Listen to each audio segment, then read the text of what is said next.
नमस्कार दोस्तों, आज के इस लेक्चर के माध्यम से हम डिस्कस करेंगे बीएससी सेकेंड सेमेस्टर बॉटनी के कुछ महत्वपूर्ण टॉपिक को।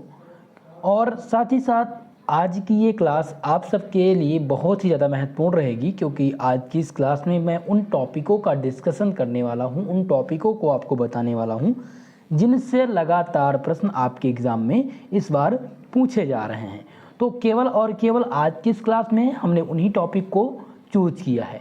ऐसे छात्र छात्राएँ जिन्होंने अभी तक बॉटनी में कुछ तैयार नहीं किया है और वो जो है चाहते हैं कि उनका अच्छा मार्क्स आ जाए, और वो कंफ्यूज हैं कि वो कौन से टॉपिक्स हैं, वो कौन से प्रश्न हैं जिनसे ज़्यादातर प्रश्न आपके एग्ज़ाम में बनते हैं। तो पूर्णतः आज इन्हीं टॉपिकों को हम कवर करेंगे।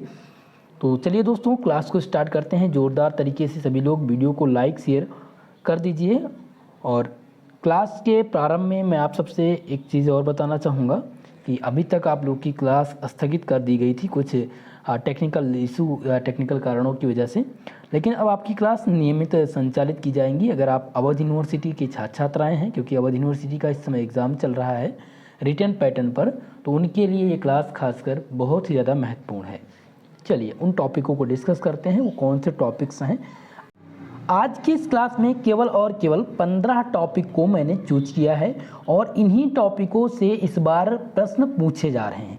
दोस्तों, कुछ यूनिवर्सिटी का सेकेंड सेमेस्टर का पेपर हो चुका है। कुछ छात्र छात्राएँ जो हमारे साथ जुड़े हुए हैं, अगर वो सेकेंड सेमेस्टर से हैं, उनका पेपर हो चुका है, तो प्लीज़ क्वेश्चन पेपर को आप लोग सेंड कर दीजिएगा। और जो क्वेश्चन पेपर मेरे पास आ चुका है वो मैं जल्द आपको टेलीग्राम चैनल और व्हाट्सएप ग्रुप पर प्रोवाइड करा दूंगा। उसका कंप्लीट सलूशन भी मैं आपको कराने वाला हूं। दोस्तों, आप सेकेंड सेमेस्टर में जो बॉटनी पढ़ रहे हैं वो NEP के तहत पढ़ रहे हैं, यानी कि नई शिक्षा नीति जो 2020 में लागू हुई है। तो नई शिक्षा नीति के तहत जो आपका सेकेंड सेमेस्टर में बॉटनी है उसका नाम है आर्किगोनियटस एंड प्लांट आर्किटेक्चर। तो इनमें ये 15 टॉपिक मैंने चूज किए हैं और यूनिट बाय यूनिट चूज किया है, यानी कि हर यूनिट से वो कौन से, जैसे आपकी पहली यूनिट हो गई तो पहली यूनिट में कौन सी टॉपिक या कौन सा टॉपिक हम तैयार कर लें या कौन सा क्वेश्चन तैयार करें जिससे ज़्यादातर प्रश्न आपके एग्जाम में बनता है। तो पहला जो आपका यूनिट है, कुल मिलाकर के 8 यूनिट दी गई हैं। पहली यूनिट है आपकी इंट्रोडक्शन टू आर्किगोनियटस एंड ब्रायोफाइटा, यानी आर्किगोनियटस तथा ब्रायोफाइटा का समान परिचय। तो इसमें आपको सबसे पहला जो टॉपिक तैयार करना है दोस्तों, वो तैयार करना है आर्किगोनियटस क्या होता है। तो आर्किगोनियटस के बारे में थोड़ा सा हम जानकारी करेंगे। आर्किगोनियटस जो होता है वो पादप का एक समूह होता है। क्या होता है भाई? पादपों का एक समूह होता है, यानी कि archegoniates is the group of plant. ठीक है, आर्गोनियटस जो होते हैं वो पादप ब्रायोफाइटा, टेरिडोफाइटा तथा जिम्नोस्पर्म से संबंधित हैं। यानी ये किससे संबंधित है भाई? ये संबंधित हैं आर्गोनियटस से, यानी आर्गोनियट पादप से, और ब्रायोफाइटस से, टेरिडोफाइटस से और जिम्नोस्पर्म, ये 3 यानी कि ये 4 चीज़ें इसमें समाहित होती हैं। जिम्नोस्पर्म में कम विकसित आर्गोनियम यानी कि स्त्रीधानी पाए जाते हैं, जबकि अगर ब्रायोफाइटा की बात करें तो ये एक सुविकसित आर्गोनियम धारण करता है। ठीक है, आर्गोनियम जो होता है वो क्या करता है? एक मादा प्रजनन अंग होता है जिसकी उपस्थिति के कारण जो पौधे होते हैं वो आर्गोनियटस कहलाते हैं। ठीक है, तो 3 बात समझ में आ गई। तो पहला टॉपिक आपको ये तैयार करना है। दूसरा जो आपको तैयार करना है, सबसे महत्वपूर्ण है, वो तैयार करना है ब्रायोफाइटस। ब्रायोफाइटस है क्या? इसका इकोनॉमिक इंपॉर्टेंस यानी आर्थिक महत्व। ठीक है, इकोनॉमिक इंपॉर्टेंस, आर्थिक महत्व पूछा जाता रहता है और कभी कभी जैविक भी महत्व पूछ लिया जाता है। तो ब्रायोफाइटस का आपको तैयार करना है। ब्रायोफाइटा का क्लासिफिकेशन कंप्लीट मैं आपको बता रहा हूँ, पूरा का पूरा पढ़िएगा। ब्रायोफाइटा होते क्या हैं, इनका क्लासिफिकेशन आपको तैयार करना है भाई। और दूसरी बात जो आपको तैयार करनी है वो इनके जो है कितने भाग में इनको जो है क्लासिफाइड किया गया है और इनका इकोनॉमिक इम्पोर्टेंस क्या है। इतनी बात आपको ब्रायोफाइटस से तैयार करनी है। तो ये 2 पॉइंट हो गए। तीसरा आपको तैयार करना है पहली यूनिट से लाइफ साइकिल ऑफ रिस्किया। लाइफ साइकिल ऑफ रिस्किया ये पूछा गया है दोस्तों, जल्द ही अभी रज्जू भैया यूनिवर्सिटी का पेपर हुआ था, वहाँ पर भी ये क्वेश्चन पूछा गया था, इससे रिलेटेड प्रश्न। दूसरा जो प्रश्न आपको तैयार करना है लास्ट इसमें जो तैयार करना है पहली यूनिट में, वो तैयार करना है जेमा कप। जेमा कप पे शॉर्ट नोट लिखने के लिए कभी कभी पूछा जाता है कि right A short note on जेमा कप, या आपसे वेरी शॉर्ट आंसर में पूछ लेगा व्हाट इज जेमा कप, या शॉर्ट नोट अगर पूछेगा तो ये आपसे शॉर्ट यानी कि शॉर्ट आंसर में पूछा जा सकता है, यानी कि 200 शब्द में इसका आंसर लिखने के लिए पूछा जा सकता है। तो इन 4 टॉपिक को ही आपको पूर्णतः तैयार करना है पहली यूनिट से, और अदर आपको जो तैयार करना है, देखिए अब आप कहेंगे सर ये केवल 4 यूनिट हम पढ़ लें, क्या हम ये 4 यूनिट पढ़ दें तो हमारे जो एग्ज़ाम है उनमें क्वेश्चन इससे रिलेटेड आएगा? तो बिल्कुल आएगा। देखिए अगर आर्किगोनेटिस पढ़ते हैं तो इनमें आप जिम्नोस्पर्म के बारे में पढ़ेंगे, भाई जिम्नोस्पर्म पढ़ लेंगे। उसके साथ ही साथ आप पढ़ लेंगे टेरिडोफाइटस के बारे में, उसी के साथ ही साथ आप पढ़ेंगे बायोफाइटस के और जिम्नोस्पर्म से संबंधित कुछ इंपॉर्टेंट चीज़ें। तो पहला टॉपिक आपका क्लियर हो गया, दूसरा बायोफाइटस तैयार हो गया, लाइफ साइकिल आप रिस्किया तैयार होगा और जेमा कब तैयार हो गया। तो ये मेन टॉपिक हैं, ये एग्जाम में आने वाले प्रश्न हैं। बाकी का इससे जो रिलेटेड क्वेश्चन हैं वो मैं आपको टेलीग्राम चैनल पर या कंप्लीट सोल्यूशन करा दूंगा, या आपको एक मॉडल पेपर मैं आपके लिए तैयार कर रहा हूँ, लास्ट मॉडल पेपर, बस कल ही आपको मॉडल पेपर मिलेगा और सोल्यूशन भी तैयार कर रहा हूँ दोस्तों, ठीक है, वही आपके लिए रामबाण होगा। दूसरा है आपका जो दूसरा चैप्टर है उसका नाम है टेरिडोफाइटा। तो टेरिडोफाइटा से आपको क्या तैयार करना है, यानी सेकंड यूनिट में, तो सेकंड यूनिट में जो सबसे पहला क्वेश्चन आपको तैयार करना है, सबसे पहला टॉपिक तैयार करना है व्हाट इज स्टील। स्टील यानी रंभ क्या है, और इसमें आप ध्यान रखिएगा, इसमें आपको तैयार करना रंभ के बारे में, प्रोटो स्टील क्या होती हैं, प्रोटो स्टील के बारे में भी आपको तैयार करना है। रंभ यानी कि स्टील के बारे में कंप्लीटली ही आपको तैयार कर लेना है, क्योंकि यहाँ से प्रश्न आपके एग्जाम में पूछे जाएंगे। कभी कभी क्या होता है कि टेरिडोफाइटा का वर्गीकरण पूछ लिया जाता है या एस्से पूछ लिया जाता है, right on essay on pteridophyta, तो ये भी ध्यान रखिएगा, टेरिडोफाइटा भी तैयार कर लीजिएगा भाई, ठीक है। चलिए अब नेक्स्ट जो आपको तैयार करना है वो तैयार करना है reproductive structure of Rhynia. Rhynia के प्रजनन की संरचना का वर्णन कीजिए। आपको इसमें चित्र भी बनाना होगा, यानी पूरी राइनिया के पूरे सचित्र वर्णन देना है आपको, जिसमें आपको राइनिया का जात वृत्तीय महत्व बताना है, साथ ही साथ बीजाणुधानी क्या होते हैं, और इससे रिलेटेड प्रश्न और पूछे जाते रहते हैं। क्या पूछ लिया जाता है कि right the internal structure steam of the Rhynia. तो कंप्लीटली आपको राइनिया ध्यान से तैयार कर लेना है, ठीक है। राइनिया आप यहीं पर नोट कर लीजिए, बहुत ही ज़्यादा मोस्ट इम्पॉर्टेंट है, ये 100% आपके एग्ज़ाम में इस बार पूछा जाने वाला है। तो इन टॉपिकों को इससे पहले कि आपका एग्ज़ाम आ जाए आप तैयार कर लीजिएगा भाई, ठीक है। रिप्रोडक्टिव स्ट्रक्चर ऑफ राइनिया को कंप्लीट आप तैयार करेंगे, रंभ को तैयार करेंगे, ये दोनों क्वेश्चन आपके एग्जाम में इस बार पूछा जाएगा। जितने लोग अवध यूनिवर्सिटी से जुड़ रहे हैं भाई, वीडियो को लाइक कर दीजिए, शेयर कर दीजिए और कमेंट कर दीजिएगा, ताकि आपके लिए मैं मॉडल पेपर तैयार कर सकूं। नेक्स्ट आपको तैयार करना है वो टिलोमी थ्योरी तैयार करना है। टिलोम थ्योरी क्या होती है, बहुत ही ज़्यादा महत्वपूर्ण है ये थ्योरी, और इससे रिलेटेड प्रश्न पूछे जाते हैं। जैसे कि मैं बात कर लूँ, जो आपका पहला टॉपिक था, इसको मैं समझाने का प्रयास करूँगा, क्योंकि इससे प्रश्न लॉन्ग आंसर के भी बन सकते हैं। पूछ लिया जाता है कभी कभी what is steel, describe with the help of net diagram the various type of steel found in the pteridophyta. तब इसमें आपको क्या बताना होगा, ये आपको दे देगा, यानी कि रंभ क्या होता है। पहला क्वेश्चन जो आएगा वो आएगा कि रंभ क्या है, समझिएगा, आप नोट करते रहिएगा। रंभ क्या है, नामांकित चित्र की सहायता से टेरिडोफाइटा में पाई जाने वाली विभिन्न प्रकार के रंभों का वर्णन करें। तो रंभ के प्रकार जो होते हैं वो 3 प्रकार के रंभ होते हैं। एक है साइफनो स्टील, ध्यान दीजिएगा, पहला जो दिया गया है दोस्तों वो है साइफनो स्टील, दूसरा है प्रोटो स्टील, क्या है, प्रोटो स्टील, और तीसरा दिया गया है सोलेनो स्टील। तो ये 3 स्टील पर संक्षिप्त टिप्पणी लिखने के लिए भी पूछा जा सकता है। अगर आपसे पूछ लिया जाए, या तो आपसे ये शॉर्ट आंसर में भी बन सकता है और ये लॉन्ग आंसर में भी बन सकता है। तो ये आपको मैं इसलिए बता रहा हूँ कि ये क्वेश्चन अगर आप लॉन्ग टाइप का तैयार करेंगे तो आपका एक क्वेश्चन शॉर्ट का तैयार हो जाएगा और एक वेरी शॉर्ट का तैयार हो जाएगा, यानी 3 क्वेश्चन आपके यहीं से कंप्लीट होंगे। अगर 3 क्वेश्चन कंप्लीट हुए तो आपको नंबर कितने मिलेंगे भाई? तो पहला जो क्वेश्चन होता है लॉन्ग आंसर का वो 20 नंबर का होता है, शॉर्ट आंसर का अगर बात करें 7.5 नंबर यानी 27, और 2 नंबर आपके वेरी शॉर्ट के यानी कि कुल मिलाकर के 30 नंबर का क्वेश्चन आपका यहीं से तैयार होगा। तो इसको आप ध्यान दीजिएगा। दूसरा है reproductive structure of Rhynia, Rhynia के प्रजनन संरचना का वर्णन कीजिए। ये मैंने आप लोग को बता ही दिया है, तैयार करना है, ठीक है। नेक्स्ट आपको तैयार करना है क्लासीफाई राइनिया, राइनिया का क्लासिफिकेशन आपको तैयार करना है। मैंने राइनिया भी बता दिया। पहला और दूसरा टॉपिक राइनिया बहुत ही ज़्यादा महत्वपूर्ण है, ये 100% इस बार एग्जाम में पूछा जाएगा भाई, इसको आप तैयार कर लीजिएगा। नेक्स्ट क्वेश्चन जो तैयार करना है, नेक्स्ट टॉपिक आपको तैयार करना है, वो तैयार करना है economic importance of the pteridophyta. Economic importance यानी आर्थिक महत्व आपको बताना है टेरिडोफाइटा से, ठीक है। तो इतनी बात ध्यान रखिएगा। अब हम बात करेंगे तीसरे यूनिट से संबंधित कि तीसरे यूनिट में आपको तैयार क्या करना है।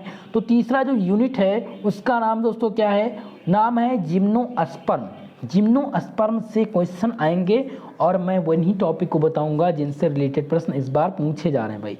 तो पहला जो आपको इसमें तैयार करना है वो तैयार करना है कि कोलेराइड्स रूट क्या होती हैं, यानी कोलेराइड जड़ क्या होती हैं। इससे प्रश्न आपके एग्जाम में आएगा। पहला टॉपिक तो आप तैयार कर लेंगे। दूसरा आपको तैयार करना है TLS of steam old pins के बारे में, और तीसरा जो आपको तैयार करना है वो life cycle of cycas, cycas के जो है जीवन चक्र के बारे में आपको बताना है। तो ये 3 टॉपिक ही आपको, ये 3 केवल और केवल ये 3 टॉपिक आप लोग तैयार कर लीजिएगा। रूट के बारे में यहाँ से प्रश्न आएंगे। और दूसरी पहली बात आपको ध्यान दें, जिम्नोस्पर्म में कंप्लीटली ध्यान दीजिएगा। पहला तो चैप्टर का जो चैप्टर का नाम है उसको आप पूर्णतः सबसे पहले तैयार करें, उसके बाद में इन टॉपिकों को तैयार करें। तो तीसरी यूनिट में केवल और केवल 3 टॉपिक और प्लस आपका चैप्टर, 4 टॉपिक तैयार करने। चलिए नेक्स्ट क्वेश्चन की बात करें। अगर चौथा टॉपिक यानी चौथा यूनिट, तो चौथा यूनिट जो आपका है वो है पैलिनोबॉटनी यानी कि पूरा वनस्पतिक विज्ञान। यहाँ से आपको क्या तैयार करना है? तो यहाँ से आपको केवल पढ़ना है जो पहला क्वेश्चन, जो पहला टॉपिक है वो फॉर्म जेनेरा, फॉर्म जेनेरा आपको तैयार करना है। इससे रिलेटेड प्रश्न इस बार पूछा गया है, इसलिए मैंने इस टॉपिक को दे दिया भाई, ये आपसे एग्जाम में पूछा जाएगा। दूसरा आपको तैयार करना है जियोलॉजिकल स्केल, भूवैज्ञानिक काल, ये सबसे महत्वपूर्ण है। भूवैज्ञानिक काल जो है जियोलॉजिकल स्केल, यहाँ से ज़्यादातर प्रश्न इस बार पूछे गए हैं और इसलिए ये आपके प्रश्न पत्र में यानी क्वेश्चन आने की संभावना इससे बन रही है। दूसरा आपको तो तैयार करना है वो जीवाश्म के प्रकार तैयार करना है, टाइप्स ऑफ फॉसिल के बारे में तैयार करना है। जीवाश्म क्या है और इसके प्रकार क्या है, सबसे महत्वपूर्ण प्रश्न है। ये आपके एग्जाम में इस बार लॉन्ग आंसर में ये क्वेश्चन पूछा जाएगा, इसीलिए ये प्रश्न आप लोग कंप्लीटली तैयार कर लीजिएगा। दूसरा है एंजियोस्पर्म, एंजियोस्पर्म के बारे में, जिसे आवृत्ति बीजियों का युग कहा जाता है, आवृत्ति बीजियों का युग, ये आपको पूर्णतः तैयार कर लेना भाई। यही इस बार जो है ये मानकर चलिए कि एक यूनिवर्सिटी है बलिया यूनिवर्सिटी, वहाँ पर भी ये प्रश्न पूछा गया है। जल्दी ही मेरे पास 2 यूनिवर्सिटी का क्वेश्चन पेपर आया है, एक सोहेल देव यूनिवर्सिटी का आया है और एक है बलिया यूनिवर्सिटी का। तो ये क्वेश्चन पेपर मैं जल्द ही आपको देने वाला हूँ, कल आपको मॉडल पेपर मिलेगा। तो पूर्णतः आपको अगर बात करें चौथे यूनिट की, बॉटनी के चौथे यूनिट में आपको केवल और केवल इन 4 टॉपिक को तैयार करना है। पूरा वनस्पति विज्ञान क्या है उसको तैयार कर लेना है, फॉर्म जेनेरा के बारे में तैयार करना है, जियोलॉजिकल स्केल यानी भूवैज्ञानिक काल किसे कहते हैं इसको तैयार कर लेना है, और जीवाश्म क्या है और इसके प्रकार क्या हैं, और एंजियोस्पर्म के बारे में तैयार करना है। चलिए अब हम बात करते हैं जो आपकी 5वीं यूनिट है उससे रिलेटेड प्रश्न पूछे जाते हैं। 5वीं यूनिट में आपको तैयार क्या करना है? तो एंजियोस्पर्म मॉर्फोलॉजी में आपको क्या पढ़ना है भाई? आपको तैयार करना है फ्रूट चार्ट, फ्रूट चार्ट क्या होते हैं और फ्रूट के टाइप क्या होते हैं, फ्रूट क्या होते हैं, ये 3 बात। देखिए सबसे पहले जो आप तैयार करेंगे फ्रूट क्या होते हैं यानी फल क्या हैं, फ्रूट चार्ट आपको बताना है और इनके प्रकार बताना है। तो इतनी बात पहले टॉपिक से तैयार करनी है। नेक्स्ट टॉपिक है आपको जो सबसे महत्वपूर्ण है सैपवुड एंड हार्टवुड। रस कास्ट और अंतः कास्ट क्या होती है, सैपवुड और हार्टवुड बहुत ही ज़्यादा महत्वपूर्ण है ये दोनों टॉपिक। ये प्रश्न जो है रज्जू भैया यूनिवर्सिटी यानी इलाहाबाद स्टेट यूनिवर्सिटी में इस बार ये क्वेश्चन पूछा गया है। दोस्तों वीडियो आपको पसंद आ रही हो प्लीज़ यार वीडियो को सबसे ज़्यादातर लोगों में शेयर कर दीजिए, और जो भी हमारे साथ पहली बार जुड़ रहे हैं चैनल को सब्सक्राइब जरूर कर लीजिएगा। इसका कंप्लीट पीडीएफ आपको टेलीग्राम चैनल पर दे दिया जाएगा। तीसरा आपको जो तैयार करना है वो हाइपोथोडियम इन्फ्लोरेसेंस पर तैयार करना है, यानी कि हाइपोथोडियम पुष्पक्रम क्या होता है। यह क्वेश्चन इस बार शॉर्ट आंसर में पूछा गया था, इस पे संक्षिप्त टिप्पणी लिखने के लिए भी आ सकता है, इसीलिए आप इन क्वेश्चनों को इन टॉपिकों को तैयार कर लीजिएगा। देखिए मैं ये टॉपिक इसलिए दे रहा हूँ इसलिए क्योंकि कुछ लोगों ने अभी तक तैयारी नहीं की है। अगर आपने तैयारी भी कर ली है तो रिवीजन मोड में अगर आप इन टॉपिकों को देख लेंगे एक बार तो आपके एग्ज़ाम में ये प्रश्न इससे रिलेटेड प्रश्न देखने को मिलेगा। ठीक है दोस्तों, तो अगर बात करें आपके बॉटनी से 5वीं यूनिट की, देखिए मैं बीएससी सेकंड सेमेस्टर बॉटनी की बात कर रहा हूँ, चर्चा कर रहा हूँ इम्पॉर्टेंट टॉपिक की। तो यहाँ पर हम 5वीं यूनिट से जो है इम्पॉर्टेंट टॉपिक की बात कर रहे थे। तो इम्पॉर्टेंट टॉपिक में देखिए कुछ लोगों का कमेंट आ रहा है दोस्तों, ठीक है मैं आपको कमेंट में लास्ट में क्लास के बाद में आपके सभी का कमेंट का जवाब दिया जाएगा, बिल्कुल आप निश्चिंत रहिए। चलिए अब यहाँ पर देखिए फ्रूट चार्ट है, तो आपको फ्रूट चार्ट तैयार कर लेना है, सैपवुड एंड हार्टवुड तैयार कर लेना है और हाइपोथोडियम पुष्पक्रम तैयार कर लेना है। बस केवल और केवल इन 3 टॉपिक को 5वीं यूनिट से तैयार करनी है। चलिए छठवां जो आपका यूनिट है उसका नाम है प्लांट एंटोनॉमी यानी कि पादप शरीरिकी। आपका जो 6वां यूनिट है दोस्तों उसका नाम है पादप शरीरिकी, जिससे आपको तैयार करना डाइकॉट एंड मोनोकॉट रूट। बहुत ही ज़्यादा महत्वपूर्ण है ये प्रश्न, ध्यान दीजिए डाइकॉट रूट क्या होते हैं और मोनोकॉट रूट क्या होते हैं, इनसे रिलेटेड प्रश्न इस बार आएगा, इसीलिए इसको 100% जो 6वीं यूनिट है दोस्तों यहाँ से 30% क्वेश्चन आपके एग्जाम में इस बार आने वाले हैं, इसको आप तैयार कर लीजिएगा।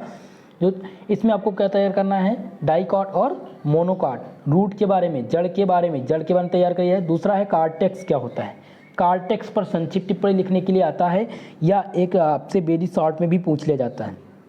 जो तीसरा टॉपिक तैयार करना है वो पेरीड्रम, पेरीड्रम क्या होता है। और जो लास्ट यूनिट है दोस्तों वो है मेरिस्टेमेटिक ऊतक यानी कि मेरिस्टेमी ऊतक क्या होती हैं, इनसे रिलेटेड प्रश्न पूछा जाएगा। केवल और केवल 4 टॉपिक और यही आपको एग्जाम में इस बार देखने को मिलेगा। अवध यूनिवर्सिटी के छात्र छात्राएं और पूर्वांचल यूनिवर्सिटी के छात्र छात्राएं इसको पूर्णतया तैयार कर लें।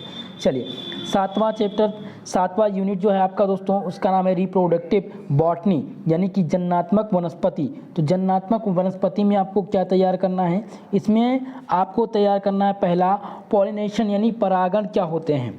परागण से बहुत ही ज़्यादा महत्वपूर्ण प्रश्न पूछा गया था इस बार, इस टॉपिक से हर यूनिवर्सिटी में लगातार इस प्रश्न पूछा गया है। दूसरा है एपोमिक्सिस क्या है, एपोमिक्सिस क्या है और इसके टाइप क्या है, यानी कि एपोमिक्सिस होती क्या है, इनके प्रकार क्या है, इन सभी बातों का डिस्कशन आपको साथ ही साथ करना है। लेकिन जब भी आपको चैप्टर की बात किया जाए यानी 7वीं यूनिट की जैसे मैं बात कर रहा हूँ रिप्रोडक्टिव बॉटनी की, तो सबसे पहले आप रिप्रोडक्टिव बॉटनी के बारे में जान लें कि ये क्या है। उसके बाद में आप तैयार कर लें कि परागण क्या होते हैं, एपोमिक्स क्या होते हैं। उसके बाद में आपको तैयार करना है morphological nature of the endosperm, ये 100% इस बार एग्जाम में आएगा आपके भाई, इसको आप तैयार कर लीजिएगा। नेक्स्ट जो आपको तैयार करना है वो what are endosperm, describe the various type of endosperm, यानी कि एंडोस्पर्म क्या होते हैं, वेरियस टाइप के एंडोस्पर्म को डिस्कस करिए, यानी कितने प्रकार के एंडोस्पर्म होते हैं। तो ये क्वेश्चन सबसे पहला परागण, एपोमिक्सिस और यानी कि एंडोस्पर्म के बारे में। तो एंडोस्पर्म से जो क्वेश्चन पूछा गया था वो पूछा गया था what are endosperm, describe the various type of endosperm. तो ये आप तैयार कर लीजिएगा, यहीं से इस बार प्रश्न पूछा जाएगा। लास्ट यूनिट है, लास्ट यूनिट से 2 टॉपिक से केवल और केवल प्रश्न पूछे जाते हैं। पहला है आपका जो टॉपिक का नाम है वो है परागणु विज्ञान, 8वीं यूनिट का परागणु विज्ञान नाम है। उसमें से आपको पढ़ना है अप्लाइड पेलिनोलॉजी के बारे में, अप्लाइड पेलिनोलॉजी क्या होती है। और दूसरा जो आपको तैयार करना है परागण कणों की आकारिकी यानी कि मार्फोलॉजिकल ऑफ द पोलियन ग्रेन्स के बारे में पढ़ना है। तो इन टॉपिक केवल 2 और इन्हीं 2 टॉपिक को तैयार करना है 8वीं यूनिट से, ठीक है। तो कुल मिलाकर के मैंने आप लोग को बता दिए हैं कि किन टॉपिक से क्या पढ़ना। कम्प्लीटली आज हमने आप लोग को बता दिया है कि वो कौन से टॉपिक तैयार करने हैं, आपको कौन से टॉपिक इंपॉर्टेंट हैं और कहाँ से इस बार बार प्रश्न पूछे जा रहे हैं। तो इन सभी टॉपिकों को आप तैयार कर लीजिएगा। जिन्होंने टेलीग्राम चैनल अभी नहीं ज्वाइन किया है, और अगर लिंक से नहीं, डिस्क्रिप्शन बॉक्स में लिंक दिया गया है, तो अगर वहाँ से नहीं ओपन हो रहा है तो आप सर्च कर सकते हैं टेलीग्राम पर जा कर के SP स्टडी चैनल फर्स्ट, वहाँ से आपको चैनल ज्वाइन करने का लिंक मिल जाएगा, जहाँ पर ओल्ड PDF तो आपको मिल ही जाएंगे और आपको नए PDF भी मिलते रहेंगे। क्लास का नोटिफिकेशन भी आपको वहीं से मिलता रहेगा। दोस्तों वीडियो पसंद आ रही है प्लीज़ वीडियो को ज़्यादा से ज़्यादा लोगों में शेयर कर दीजिएगा, और जो भी हमारे साथ पहली बार जुड़ रहे हैं चैनल को सब्सक्राइब कर लें। साथ ही साथ अब आपकी क्लास पर डे चलाई जाएगी, जैसा कि आपकी क्लास रात 8 बजे जो इस टाइम आज चल रही है उस समय पर केमिस्ट्री की क्लास होती है। कल से आपकी रसायन विज्ञान की क्लास सेकंड सेमेस्टर की चलाई जाएगी, और 9 बजे आपको फिजिक्स के कुछ इंपॉर्टेंट प्रश्न देंगे। शाम 7 बजे आपको जूलॉजी की क्लास मिलेगी। ठीक है दोस्तों, तो आपका अगर कोई क्वेश्चन है तो आप कमेंट बॉक्स में अपना क्वेश्चन पेस्ट कर दीजिएगा, आपकी कमेंट का जवाब दिया जाएगा। आज के लिए बस इतना ही, मिलते हैं अगली क्लास में, तब तक के लिए जय हिंद जय भारत।